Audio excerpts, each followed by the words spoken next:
Un día el presidente me invitó a mí a formar parte de su gabinete. No estaba listo para hacerlo. Y entonces me dijo, en realidad, tú tienes más coincidencias con nosotros que diferencias, me dijo. Tú entiendes mucho mejor que algunos que están aquí nuestro proyecto.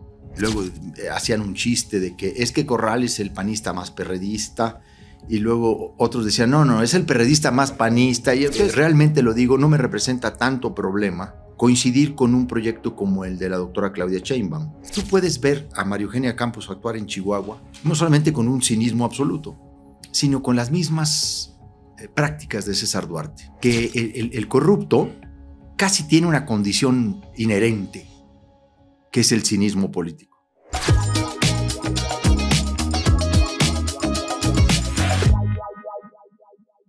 Amigas, amigos de La Tanqueta, sean ustedes bienvenidas, bienvenidos a este episodio especial. Y hoy estamos de manteles largos, muy elegantes, porque recibimos la visita del licenciado Javier Corral Jurado, que si usted no lo conoce, seguramente sí, pues es un político profesional, un político todoterreno en la historia contemporánea de nuestro país. Ha sido diputado local, diputado federal 2 veces, senador en 2 ocasiones y gobernador constitucional de su estado de 2016 a 2021. ¿Cómo está, licenciado? Andrés, estoy muy contento de estar aquí en La Tanqueta y, por supuesto, platicar contigo y con todo el público que sigue a este espacio. Antes de proseguir, no se nos olvide que también es candidato a senador por representación proporcional de Morena y el encargado de coordinar los trabajos del eje en materia anticorrupción de la doctora Claudia Sheinbaum, licenciado. Así es, fui invitado por la doctora Claudia Sheinbaum a coordinar esta parte del programa de gobierno en el mecanismo que se ha conocido como Diálogos por la Transformación, sí,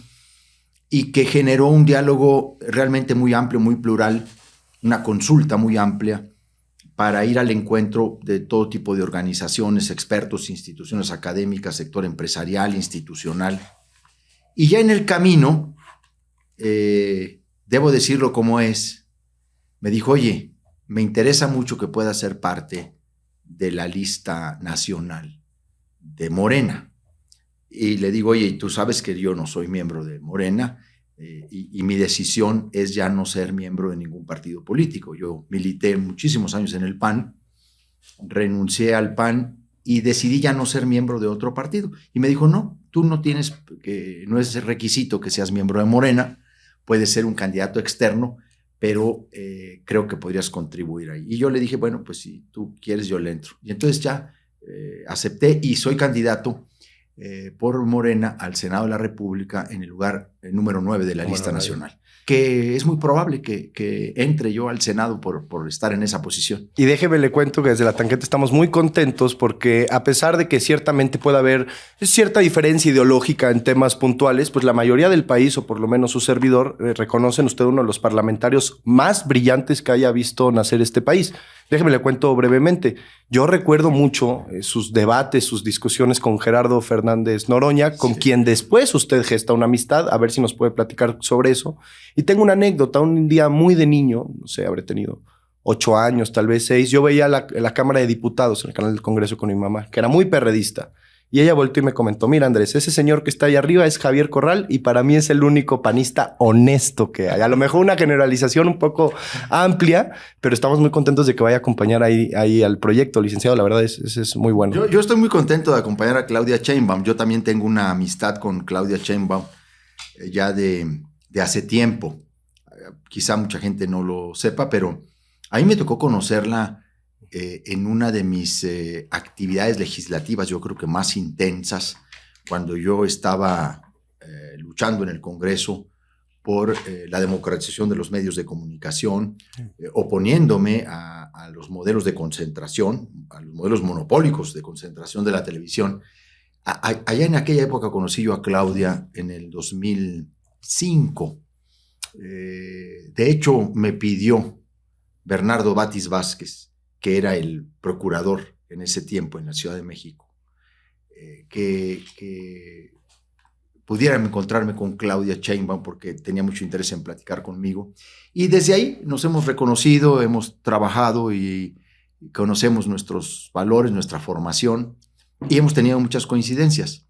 El caso más sorpresivo para mucha gente no es el de Claudia, sino el de Gerardo Fernández Noroña, porque tuvimos confrontaciones parlamentarias muy fuertes, muy intensas, muy intensas, y evidentemente esas confrontaciones pues generan tensión en la relación personal, pero a nosotros nos sucedió lo contrario, fíjate, es una cosa verdaderamente increíble. Ambos, porque así fue, nos fuimos buscando en nuestras posturas, y de haber tenido esos debates tan fuertes, muy duros, porque hay una saga de debates que se pueden encontrar en YouTube.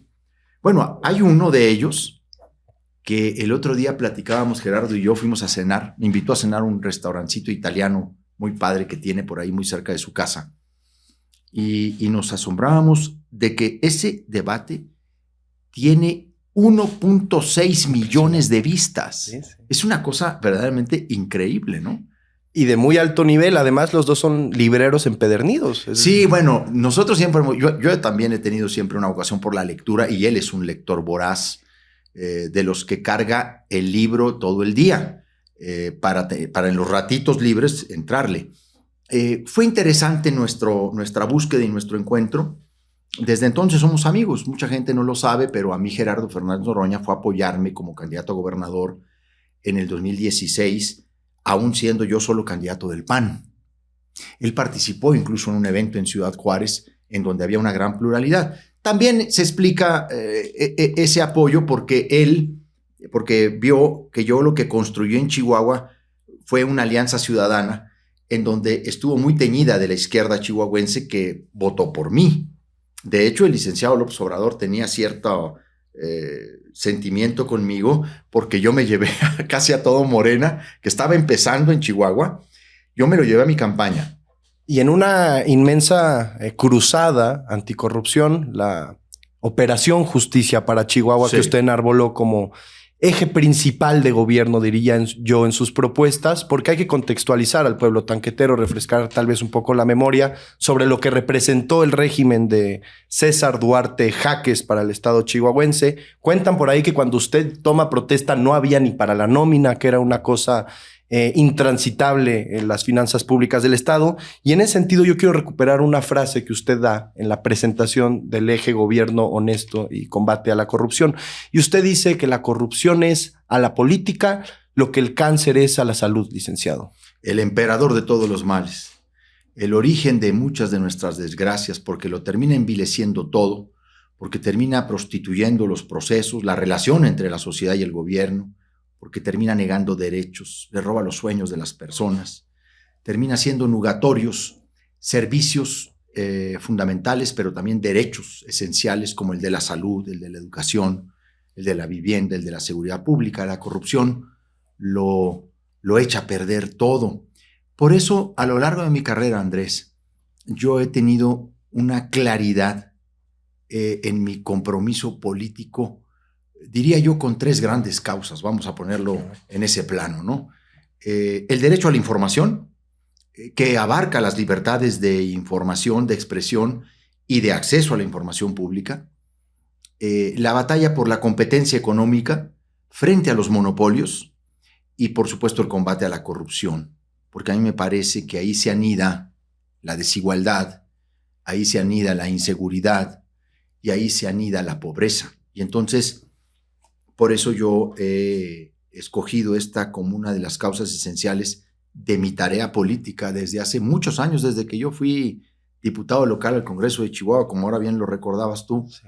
Desde entonces yo empecé con estos temas, o sea, lo debo de decir como es.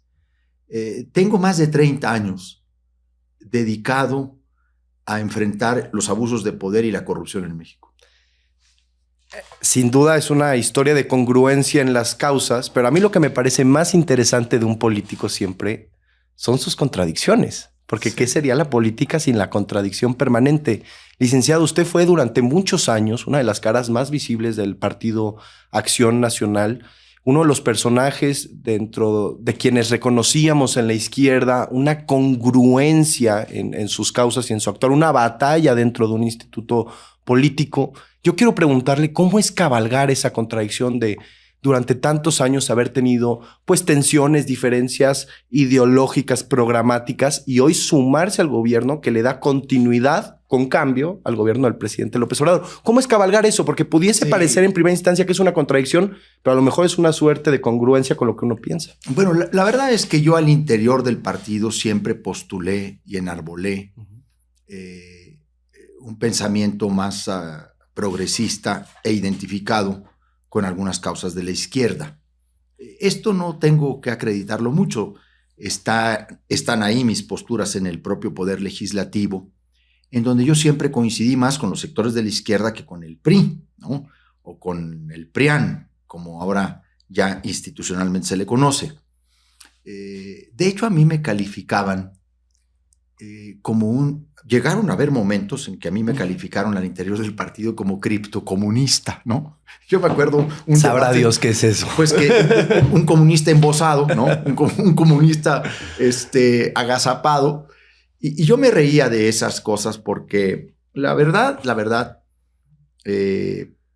yo les decía, miren, esto no solamente es un desconocimiento histórico, claro, de que dentro del partido siempre trató de abrirse paso una corriente de solidarismo o del solidarismo social, ¿no?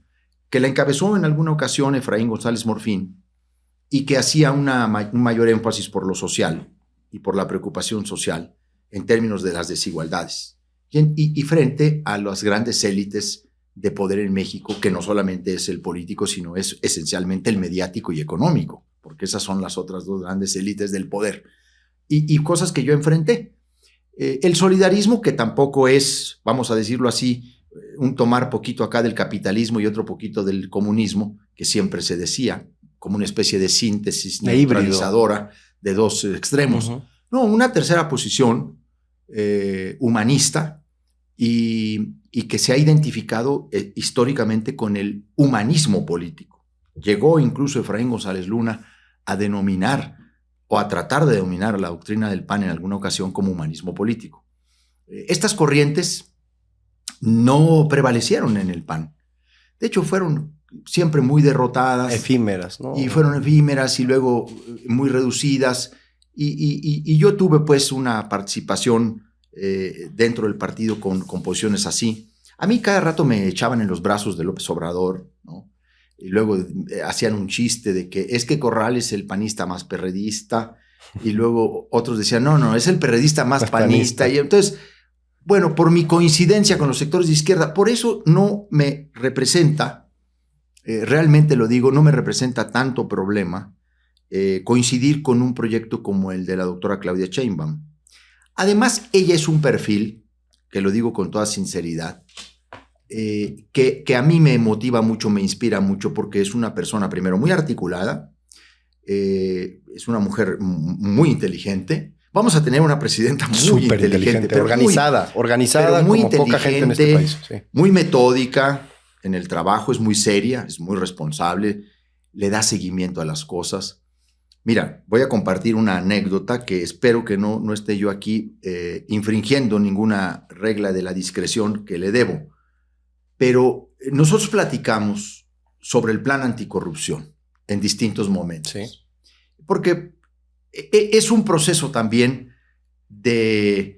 no de negociación, pero sí de reflexión y de explicación pormenorizada, pues para que la candidata pueda llegar al final a asumir un plan como el que asumió este lunes. Sobre todo en el marco de recoger los diálogos por la transformación, las propuestas de sectores muy diversos y conciliarlos todos en una misma política de gobierno que sea realizable. Incluso plural. Recogimos propuestas incluso de organizaciones que echan flechas, que son muy críticos del presidente o de la 4T. Entonces, cuando fuimos a ese proceso de análisis y de discusión, Andrés, a mí algo que me asombró de ella es que hizo exactamente los cuestionamientos y las preguntas donde tenían que ir. Y donde el propio grupo de expertos teníamos algunas dudas. Y luego, además de que me muestra un conocimiento interesante de la administración pública, del funcionamiento del ejercicio del poder, pues una visión social más que política. Y a mí eso me gustó muchísimo. Entonces, vamos a tener una presidenta muy inteligente y que a mí me llama mucho la atención su compromiso social, ¿verdad? Por eso, para mí, no es ninguna contradicción coincidir con ella, como tampoco coincidir en muchos aspectos con el presidente López Obrador. A ver, yo esencialmente estoy de acuerdo con el proyecto de transformación de López Obrador. Incluso yo lo llego un poco a delimitar, ¿no? Porque una cosa es el López Obradorismo y otra cosa es Morena. O sea, yo respeto mucho a personajes históricos de Morena y que vienen desde la izquierda tradicional, pero bueno, también Morena en los últimos tiempos pues ha agarrado de todo y entonces ahí hay un riesgo de deterioro que puede ser muy pronto, muy anticipado, muy temprano. Es la eterna discusión entre el pragmatismo y lo ideológico. Habrá quien desde el partido le diga, mira, es que necesitamos ser competitivos en tales estados, tenemos que sacar tantos distritos, la presencia tiene que ser qué tal. Y la otra visión, la programática, sobre la teoría de la manzana envenenada, ¿no? De una pudre a otra. Pero, y también la vieja discusión en los partidos emergentes que empiezan a ganar mucho o de más, y entonces inmediatamente tienen la discusión de dejar de comer, de dejar de alimentarse o de comer de todo. Y los dos extremos son muy peligrosos porque pues cuando dejas de alimentarte de nuevas fuerzas, de nuevas energías, puedes morirte de inanición. Y cuando comes de todo, también te puedes morir de indigestión. Entonces hay que tener un equilibrio en la manera en que un cuerpo político como este se nutre, se alimenta y tiene que ser con una dieta muy rigurosa, ¿no? Tiene que ser con un balanceo, claro, para tener mucho cuidado de quienes vienen a este partido. Pero tengo esencialmente, Andrés, coincidencias con el presidente López Obrador.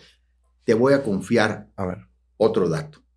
Espero no estar yo aquí chismoseándole, ¿verdad? En exclusiva, a costillas del presidente o de Claudia Sheinbaum. Un día el presidente me invitó a mí a formar parte de su gabinete y yo le comentaba que no estaba listo para hacerlo, que yo lo que quería era tomar una distancia un poco de la política, que yo prefería mantenerme ahora al margen y que yo creo que quizá en el gabinete no le podría ayudar, que a lo mejor en otras responsabilidades, pero que lo pensáramos. Y entonces me dijo, ¿por qué no? Le dije, porque usted sabe que nosotros tenemos algunas diferencias. Y entonces me dijo, mira, me dijo, en realidad tú tienes más coincidencias con nosotros que diferencias, me dijo. Es más, me dijo, tú entiendes mucho mejor que algunos que están aquí nuestro proyecto. Dijo, pero a ti te gusta enfatizar las diferencias. Entonces, bueno, me dijo, pues piénsalo. Y yo siempre le dije a él, mire, lo que sí tengo muy claro, y se lo dije hace 3 años, un poco más, cuando me invitó. Le dije, mire, lo que sí tengo muy claro es que este proyecto debe continuar esencialmente. Que no debemos permitir el regreso al pasado, que haya una regresión y menos de esta componenda que significa el PRIAN, que yo la conozco perfectamente bien porque fue el deterioro que a mí me hizo renunciar al partido. ¿Y qué mejor muestra que el PRIAN, por ejemplo, solo por citar un ejemplo, que el pacto mafioso que usted refirió muy bien ayer en el debate de Carmen Aristegui y Max Kaiser, el pacto mafioso de Marco Cortés, Alito Moreno, donde se reparten notarías, secretarías, instituciones de procuración de justicia, como si fueran cartas de Yu-Gi-Oh, como si fueran tazos en la primaria, sí, en un pacto mafioso. Es que es el mejor botón, muestra y ejemplo. Es que ese es el verdadero programa de esa coalición, del PRIAN, porque ese es el modelo no solo corrupto, sino corruptor. ¿Qué es lo que se distribuyen en Coahuila? Y lo hicieron también en Chihuahua, no vayas a pensar que acá lo sacaron porque el gobernador les incumplió, ¿no? Pero ese es el modelo que repiten en todos los estados, lo hicieron en Durango, lo tienen firmado también en Durango. Así con también sí. lo no tienen salió firmado. Porque se cumplió. No ha salido, No ha salido el de Durango, pero yo ya lo conozco. Sí, no ha salido. Es un modus operandi, como si fuera una institución criminal. Ese modelo, Andrés, es el modelo corrupto y corruptor que atenaza la coalición del PRIAN. Esa es la mezcla, ese es el pegamento que los une. ¿Por qué? Porque se reparten, en realidad, no responsabilidades públicas. Oye, si eso fuera, pues sería plausible.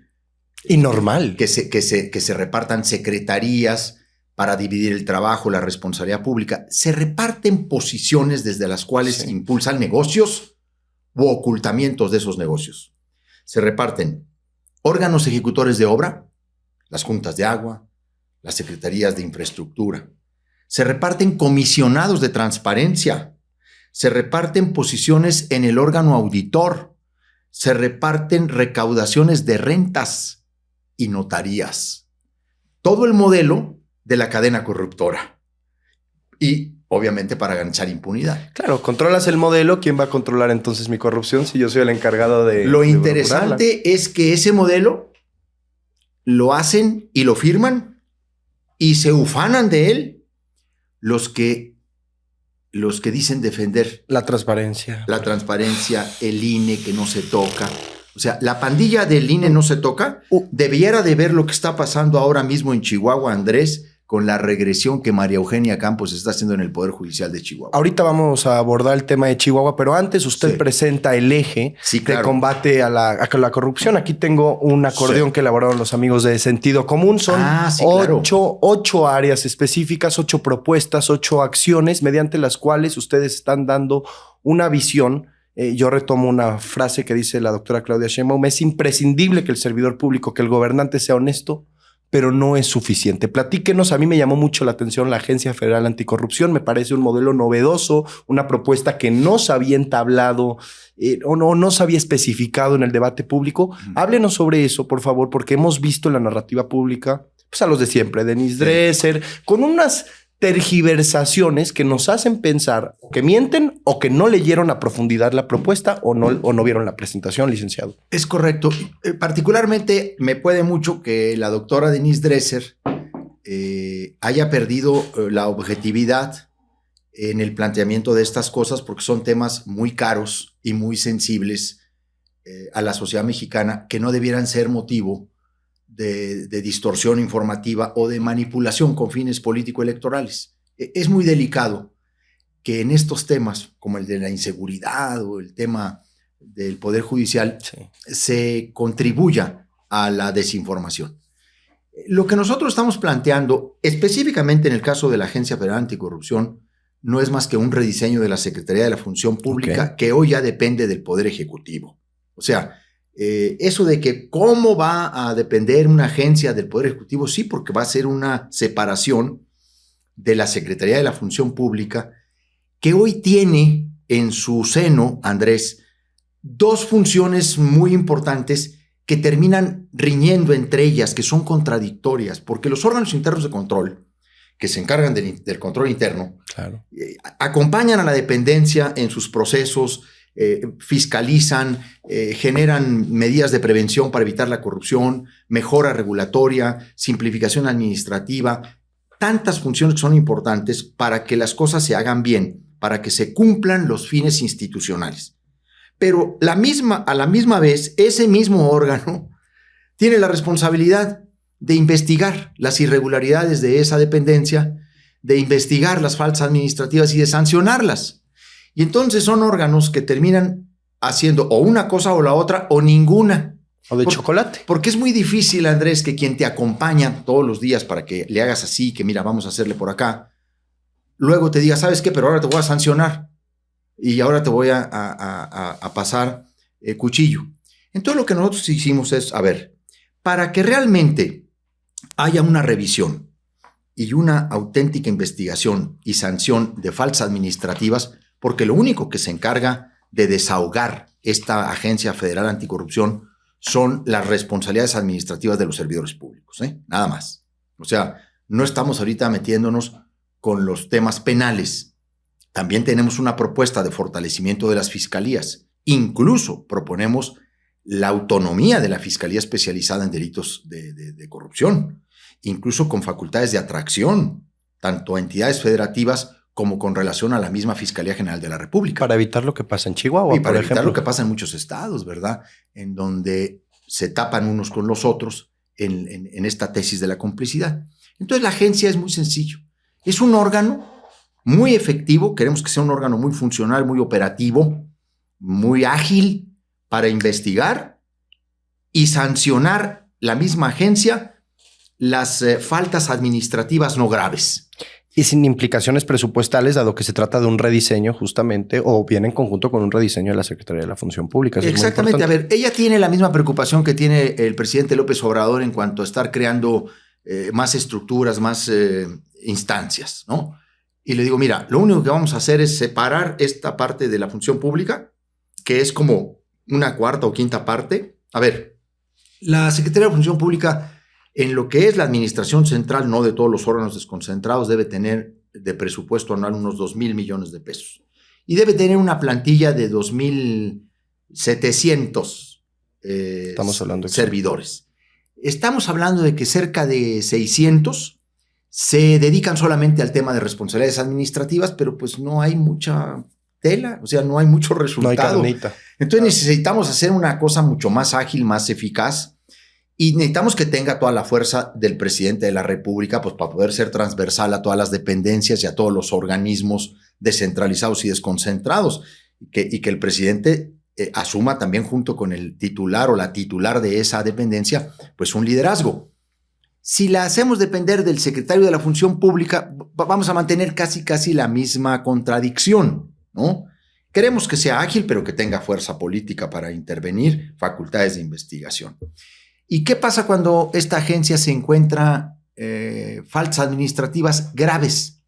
Pues las turna al Tribunal de Justicia Fiscal y Administrativa. ¿Y qué pasa cuando esta agencia investiga indicios de corrupción que pueden constituir delitos de corrupción? Pues los entera y presenta las denuncias pertinentes ante la Fiscalía Especializada de Combate a la Corrupción, que es el ente que debe investigar esos delitos, no el propio Ejecutivo Federal. Pues el Ejecutivo Federal presenta los casos, las carpetas y los indicios y puede darle todos los elementos a la Fiscalía, pero es la Fiscalía la que tiene que investigar con una autonomía plena y una capacidad de atracción de estos asuntos. Algo, licenciado, que también me llamó mucho la atención en el plan que presentan es esta concepción de derechos, sí, de constitucionalizar, por ejemplo, el derecho a vivir una vida libre de corrupción. Platíquenos, usted como abogado, cómo se materializan los derechos en las instituciones públicas y cómo las instituciones públicas permean el ejercicio de esos derechos. Es decir, habrá mexicanos que en su casa nos vayan a decir, oye, a mí me vale lo que diga la Constitución, a lo mejor a mí no me... Por ejemplo, todos tenemos derecho al bienestar, haga de cuenta, por decir alguna cosa así.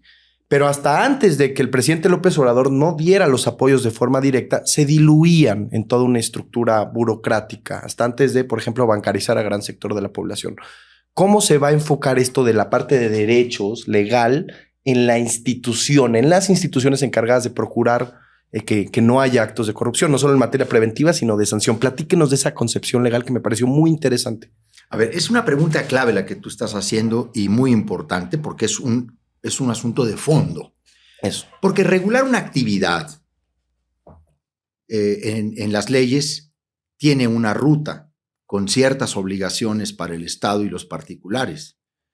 Cuando se regula un servicio público, tiene también una ruta legislativa más amplia, con mayores obligaciones, con mayores deberes.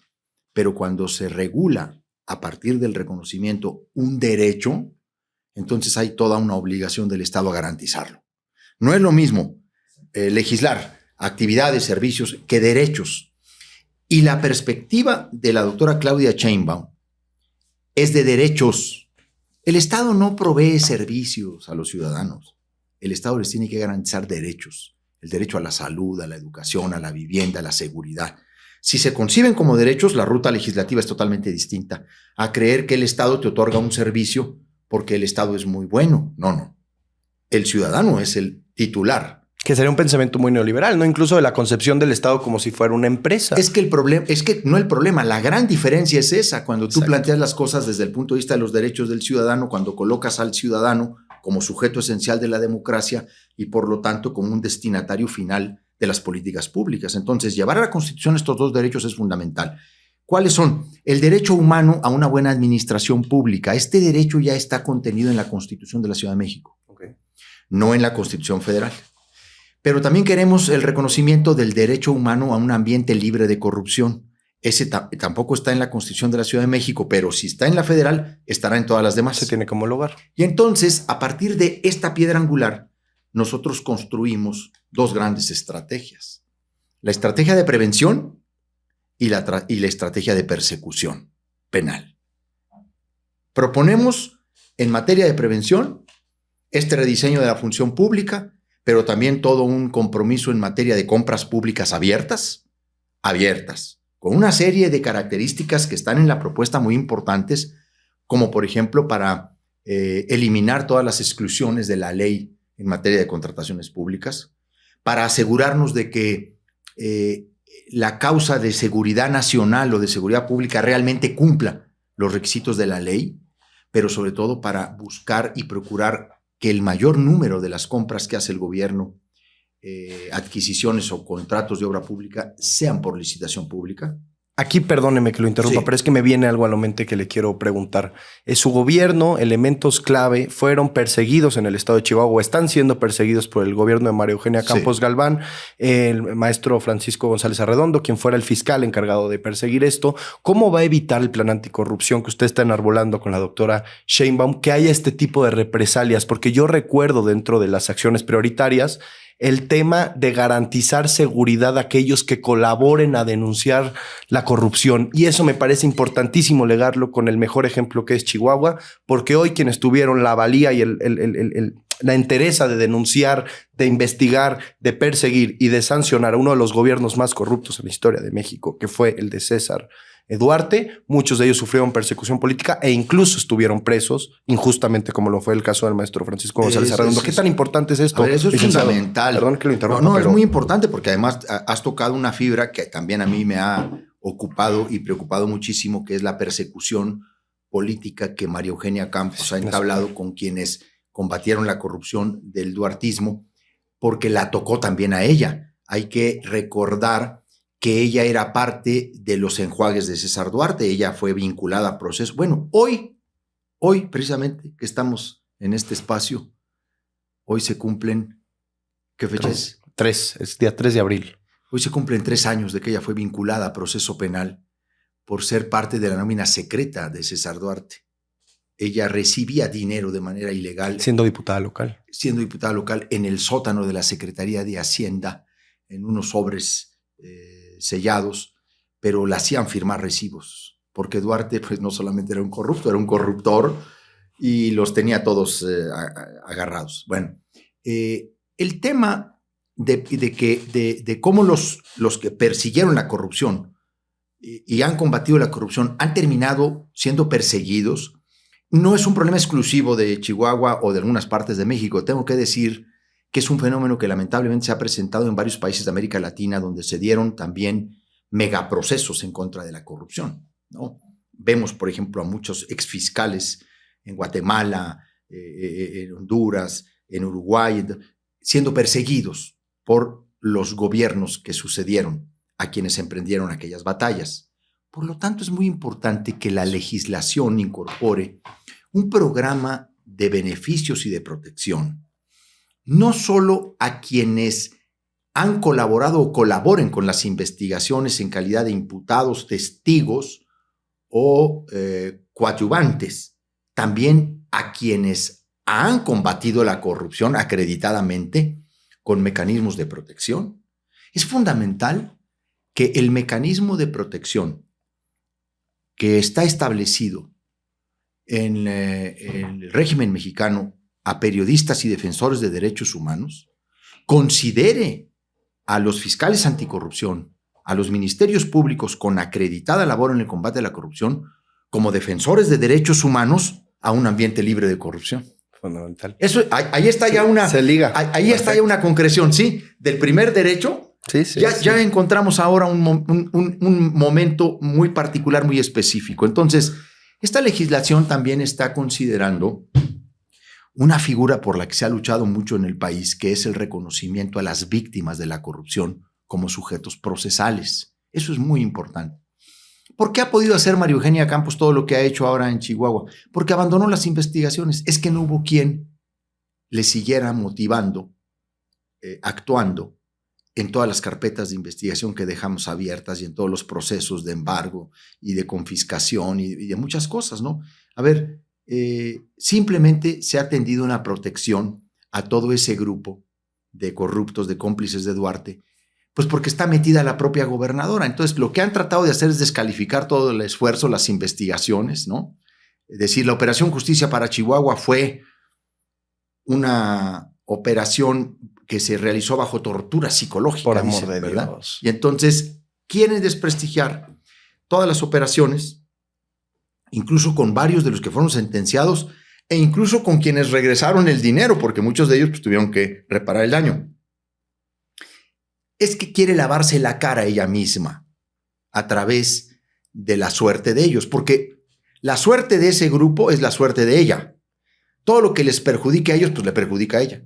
Y todo lo que les beneficia a ellos, le beneficia a ella. Entonces, sí, la ley contempla un programa de protección a denunciantes y colaboradores de la autoridad en el combate a la corrupción.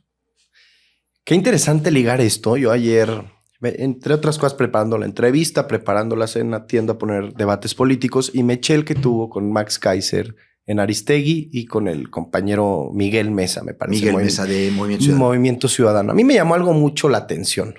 El cinismo, que es muy representativo también de Maru Campos, o sea, es que lo quiero ligar, sí. Y la caradura de un subsecretario de la Función Pública en materia administrativa, usted lo dijo muy bien, del sexenio de Felipe Calderón, donde estuvo Genaro García Luna como narcotraficante, porque eso era, lo voy a decir aquí, como narcotraficante, operando la seguridad del país, hablando en materia anticorrupción.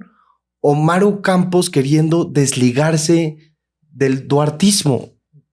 El presidente siempre dice, y yo lo apunto, la doctrina de los conservadores es la hipocresía. ¿Cómo ve usted esto? O sea, a mí me parece increíble que quien fue sancionado por la misma Secretaría de la Función Pública por faltas en materia administrativa y que lo quiso ocultar, venga a dar lecciones de transparencia, de combate a la corrupción, cuando su pasado está tachado del peor pacto mafioso. O sea, es que llevan a Manlio Fabio Beltrones en la lista, la Operación Zafiro. Yo dije que a varios prófugos de la justicia, porque allá hay varios que tienen órdenes de aprehensión y que para poder entrar al recinto parlamentario en los próximos meses a tomar protesta, van a tener que hacerlo en la cajuela de algún vehículo. Para que no los detengan. Para que no los detengan. Bueno, sí, yo también he comentado en otras ocasiones, Andrés, que el corrupto casi tiene una condición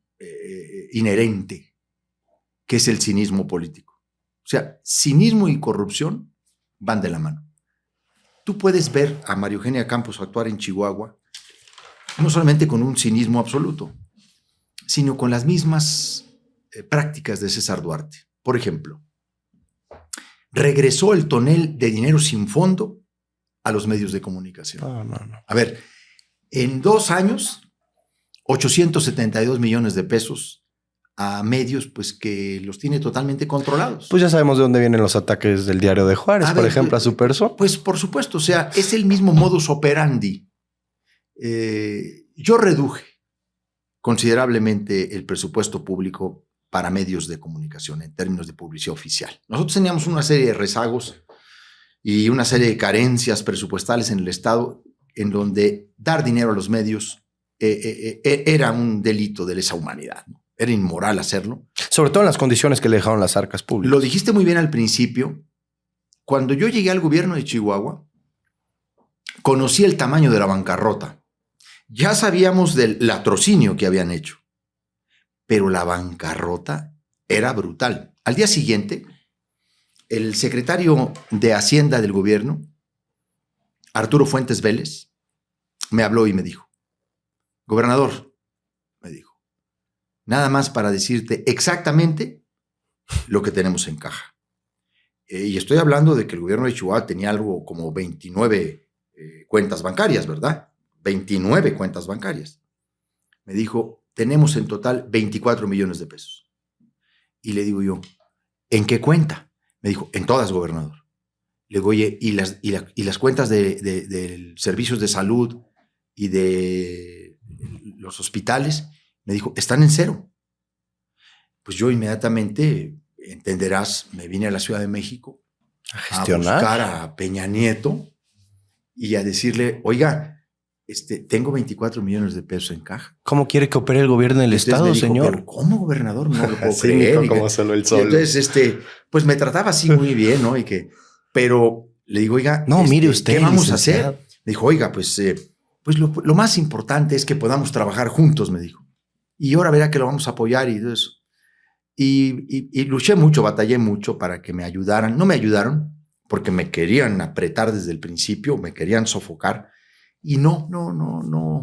Dije, no voy a deberles nada a estos, como no les debí nada.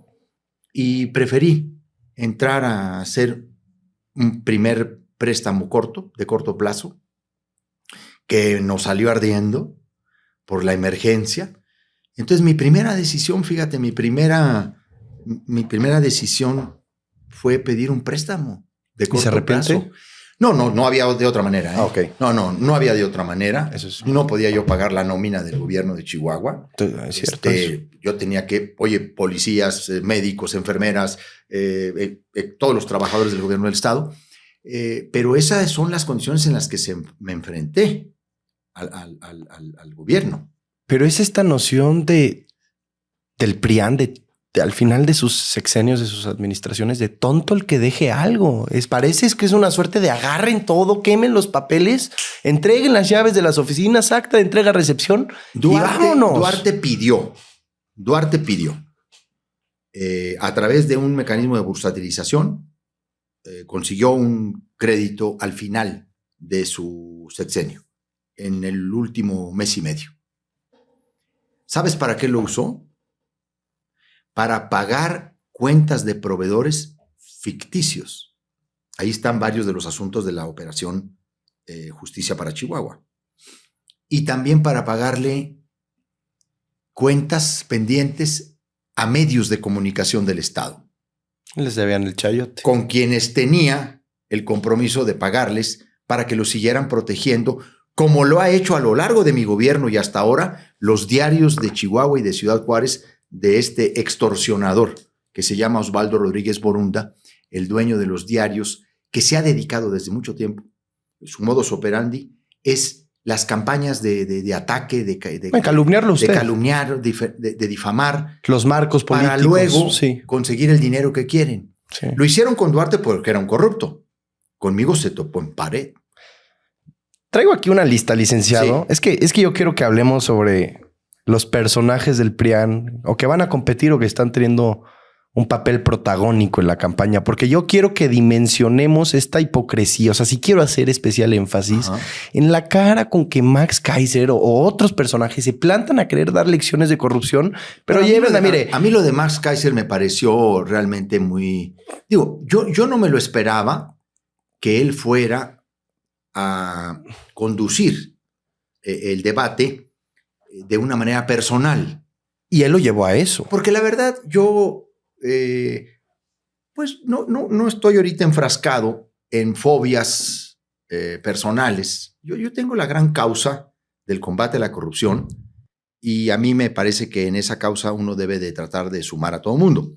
Pero él tomó un flanco inesperado para mí. Por eso yo tuve que decirle pues que él representa a la alianza política más corrupta que se ha construido en el sistema de partidos en la historia de México. Pero todavía si fuera él una persona honorable, se la paso que salga en medios de comunicación o que tuviera una trayectoria en la que más o menos uno como ciudadano le pudiera creer ese discurso. Pero fíjese, llevan en la lista a Alito Moreno, quien dijo que a los periodistas había que matarlos de hambre porque así aprendían, entre otras, ¿cómo decirlo? Entre otras... intelectualidades más que le han salido a Alito. Alito Moreno, el rey de la corrupción. con 3 órdenes de aprehensión, pero obviamente pues ahorita con fuero constitucional. Fíjese, Marco Cortés, el que se repartió las notarias. El principal broker en el partido, porque lamentablemente en el partido el liderazgo, que era antes un liderazgo moral, ideológico, increíble la aportación de grandes dirigentes del PAN a la democracia en México, ¿no? En lo que devino el presidente del PAN, en un broker para pero es muy burdo. Negocios, están más metidos en el tema de los proveedores, para los gobiernos locales, los gobiernos estatales. ¿A quién voy a recomendar? ¿Con quién? Tiene una red de proveedores para gobiernos del PAN en los estados. Yo fui el único gobierno estatal, el único que no entró en esa dinámica de proveedores del partido. ¿Y quién crees que me lo dijo? El presidente López Obrador. Me dijo un día, yo sé, Corral, me dijo, que tú eres el único que no está en la red de proveedores de tu partido. Hay que tener valor para hacer eso. Entonces le dije, oiga, pues efectivamente no estoy. Me dijo, yo lo sé. Dijo, yo tengo la información, me dijo. En eso convirtió al PAN Marco Cortés. Imagínate qué le pasó al PAN para pasar de Carlos Castillo Peraza a Marquito Cortés. Un proceso. Helguera lo dibujaba muy bien, sin nada personal contra él. Le ponía un hilo de baba colgando en la boca, Helguera. ¿Quién? Helguera, paz descanse. Durísimos esos moneros, sí. Él era un gran monero. Era un muy bueno, era muy atinado, muy ácido. A mi casa. Él y Hernández, Helguera, Hernández, y no me acuerdo quién otro. Agudísimo. Yo los invité alguna vez a mi casa porque les hice barbacoa estilo Chihuahua.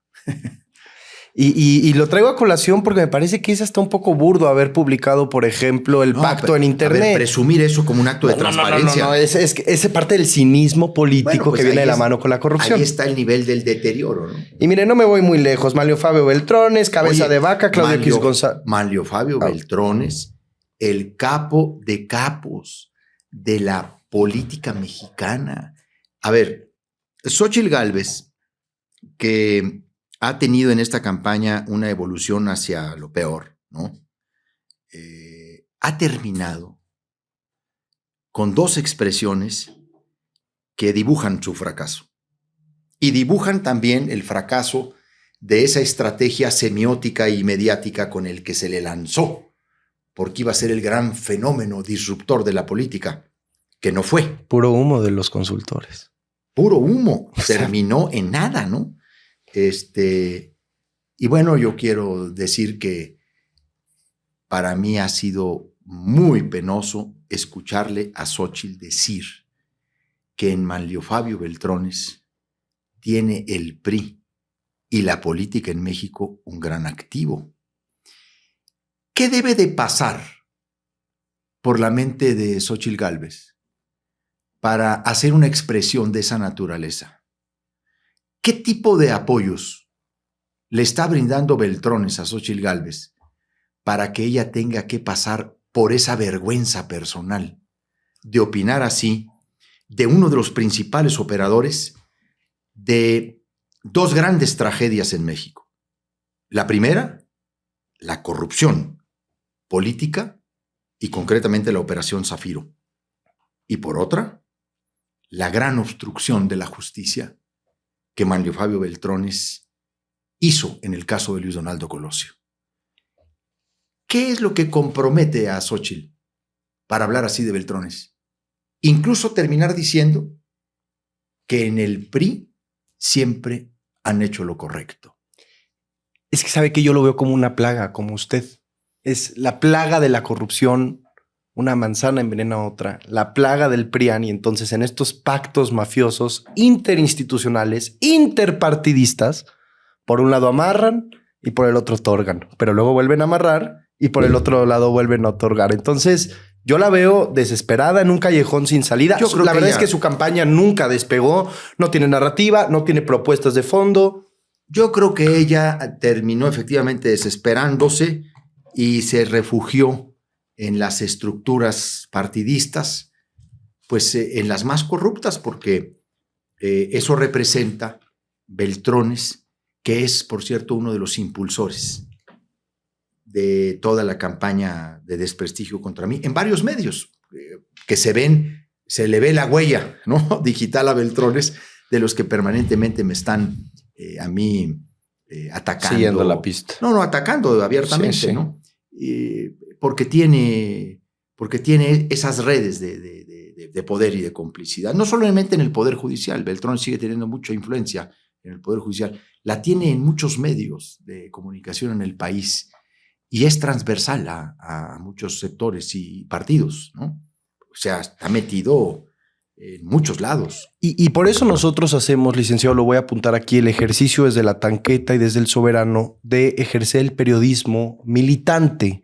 Nosotros sostenemos que es mucho más honesto intelectualmente hablando y también periodísticamente hablando decir que aquí asumimos una trinchera, una postura obradorista, López Obradorista, como usted lo refirió, que denominarnos imparciales o apartidistas o sin gluten o libres de todo azúcar, pero que luego establecen marcos políticos los medios de comunicación para marcar su agenda. ¿Usted cómo ve esto? ¿Ve el periodismo militante como una alternativa digna para informar una visión de mundo y colaborar a lo mejor un proyecto de nación? ¿Qué le parece para finalizar? A mí me gusta que los medios de comunicación que tienen un compromiso ideológico lo expliciten.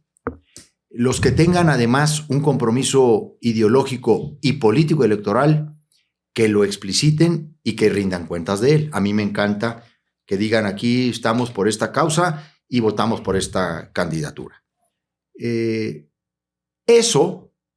periodismo que está comprometido con causas y con fines políticos, el que se declare y el que se demuestre y se exhiba como tal, pues es en favor del derecho a la información de las personas, para no engañar a nadie, ¿no? Muy bien. Pero no puede estar ni debe estar exento de responsabilidades éticas, porque el periodismo militante o el periodismo comprometido con causas tiene que sustentar, igual que el otro periodismo, sus dichos, investigar los hechos, generar el contrapunto, incluso buscar la réplica. Yo estoy de acuerdo con eso. El New York Times tiene con frecuencia editoriales donde da a conocer que está a favor de tal o cual iniciativa en el Congreso de los Estados Unidos. Incluso ese periódico ha tenido en sus editoriales expresiones abiertas de preferencia electoral en Estados Unidos, ¿no? Está bien que lo hagan, que la gente sepa. Lo que es verdaderamente condenable es cómo se enmascara la información o las gacetillas con información periodística o con neutralidad periodística. Los medios son un entramado de intereses. El cuarto poder. Responden a intereses muy concretos, tienen sus agendas, tienen una serie de convenios con los gobiernos de los estados y terminan vendiendo información. Convenios de publicidad que luego terminan siendo notas periodísticas, ¿verdad? Y ese es un crimen, esa es una cosa que hace mucho daño a la democracia y a la relación de la sociedad y los gobiernos, y no se diga del derecho a la información, de la verdad misma, ¿no? Entonces yo sí creo que debe haber toda claridad en las posiciones políticas, ideológicas, ¿no? Hay periodismos que son de causas no partidistas, y hay periodismo que tienen causas político-partidistas, y eso, mientras se diga, bienvenidos. Licenciado, me parece que nos estamos quedando ya sin tiempo, pero permítame agradecerle a nombre de todo el equipo del Soberano, de Tony, del compañero Edu, pues hacerle un reconocimiento a su trayectoria. No es menor, usted ya ha sido senador en 2 ocasiones, muy probablemente esperemos que lo vaya a hacer en una tercera y que también vaya a asumir algún encargo en la administración pública federal. Y yo hago énfasis en esto como uno de los políticos más significativos o que ha tenido una participación más notable en la construcción del México contemporáneo. Y eso es muy notable, es muy reconocible, y decirle que ha sido un gran privilegio, un gran honor para mí, una plática riquísima en la que lo invitamos otro día a hacer la parte 2, porque yo creo que nos podríamos quedar platicando 2 horas más. A ver si lo tenemos de vuelta para otro episodio, pero muchas gracias por estar aquí, licenciado. Al contrario, Andrés, un gran saludo a todos los que hacen este esfuerzo y por supuesto a todo el público que lo sigue. Perfecto. Les agradecemos mucho y nos vemos en el próximo episodio de aquí, La Tanqueta, en El Soberano, el medio más obradorista del país. Muchas gracias.